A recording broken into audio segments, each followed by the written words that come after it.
tidak bisa direalisasi. Pokoknya harus tetap realistis. Kemudian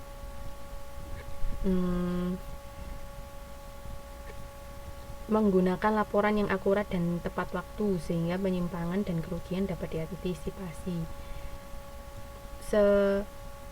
Sebisa mungkin di-update sebelum, misalnya kalau kita menggunakan berdasarkan anggaran tahun lalu, kemudian kita sesuaikan dengan kondisi yang sekarang.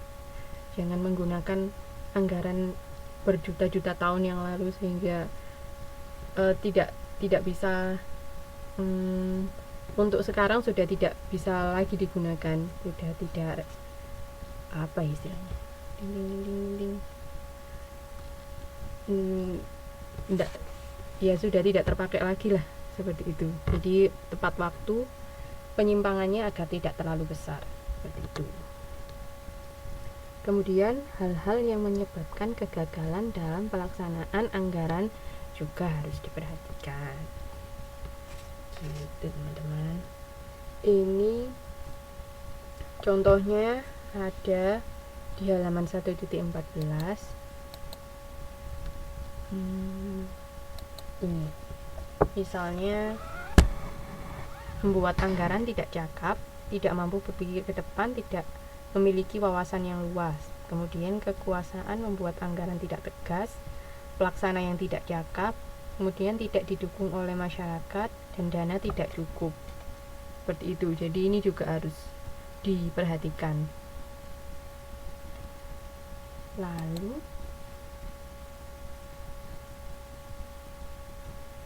jadwal. Jadwal adalah data rincian waktu kegiatan yang direncanakan. Kalau teman-teman lihat di gambar 1.4, di situ misalnya schedule produksi pada perusahaan ini. Jadi minggu Maret, pada minggu pertama dia memproduksi 70, sedangkan pada minggu kedua memproduksi 60 dan 80. Nah, ini disebut jadwal. Jadi terjadwal kapan, berapa besar produksinya, kapan diproduksi, itu disebut jadwal atau schedule. Kemudian ada rencana lainnya. Ini ada di gambar 1.5. Jadi skenario untuk misalnya untuk produksi sinetron ada yang dinamakan skenario, dan skenario ini jelas siapa yang main, kemudian adegannya seperti apa, itu ditulis secara rinci, sama seperti perencanaan. Jadi semuanya itu akan dirinci di dalam perencanaan untuk kemudian direalisasikan, seperti itu. Oke, ada yang ditanyakan sampai di sini?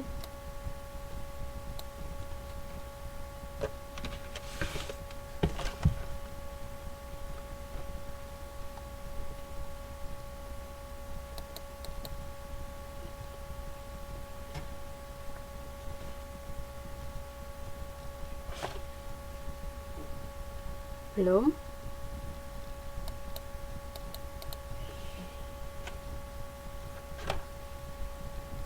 Saya lanjutkan.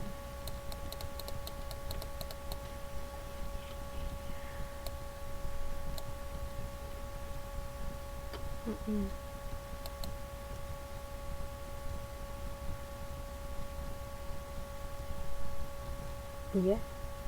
Oke. Sekarang definisi penganggaran perusahaan.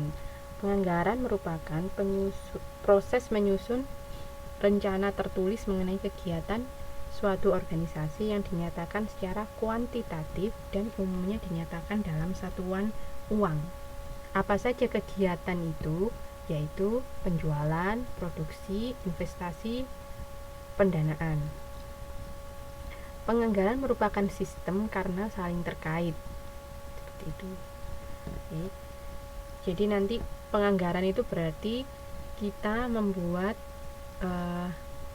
rencana yang tertulis dan berupa satuan uang. Nanti berapa rupiah pembelian, berapa rupiah penjualannya, produksinya, semacam itu.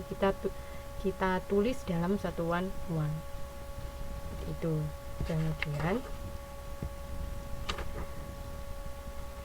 di sini ada badan usaha dan perusahaan.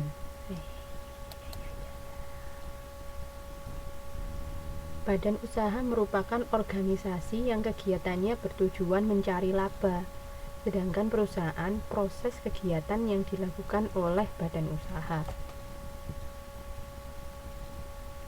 Seperti itu.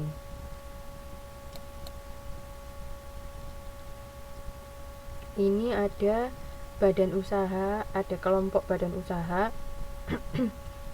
Contohnya ada badan usaha milik negara atau BUMN, kemudian perusahaan negara umum, Perum atau Persero, kemudian ada BUMD, ada badan usaha milik swasta, dan badan usaha lainnya. Ini contohnya ada di halaman 1.16. Misalnya, kalau yang perusahaan itu dibagi menjadi 5 jenis. Ada perusahaan industri,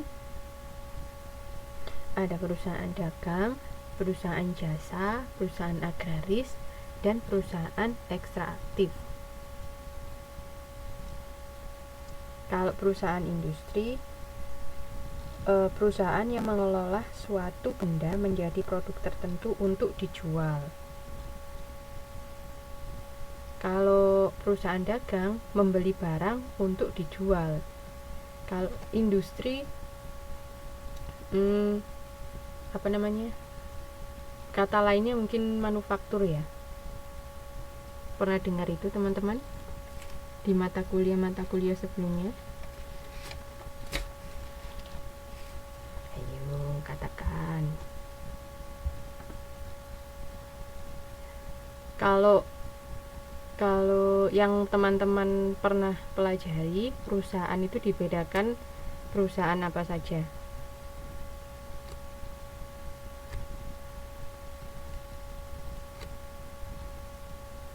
Kan di mata kuliah yang lain juga pernah membuat laporan keuangan untuk perusahaan ini dan perusahaan ini.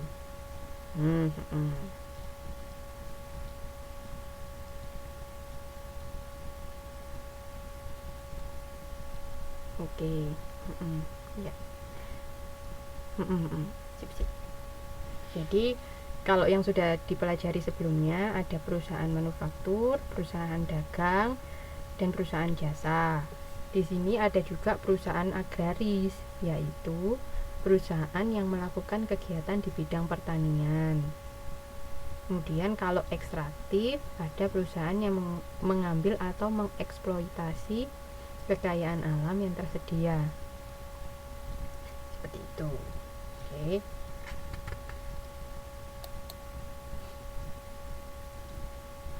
Sekarang hubungan penganggaran perusahaan dengan bidang ilmu lainnya. Yang pertama, hubungan penganggaran dengan akunting. Akuntansi digunakan untuk mengetahui keadaan perusahaan berupa laporan keuangan. Ada beberapa jenis laporan keuangan. Bisa disebutkan teman-teman yang sudah teman-teman pelajari apa aja laporan keuangan?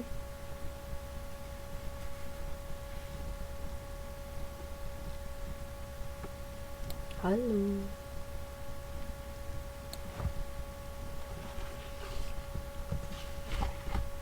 Di mata kuliah sebelumnya, teman-teman sudah mempelajari tentang pembuatan laporan keuangan apa saja. Sudah pernah bikin laporan apa saja? Yuk, katakan.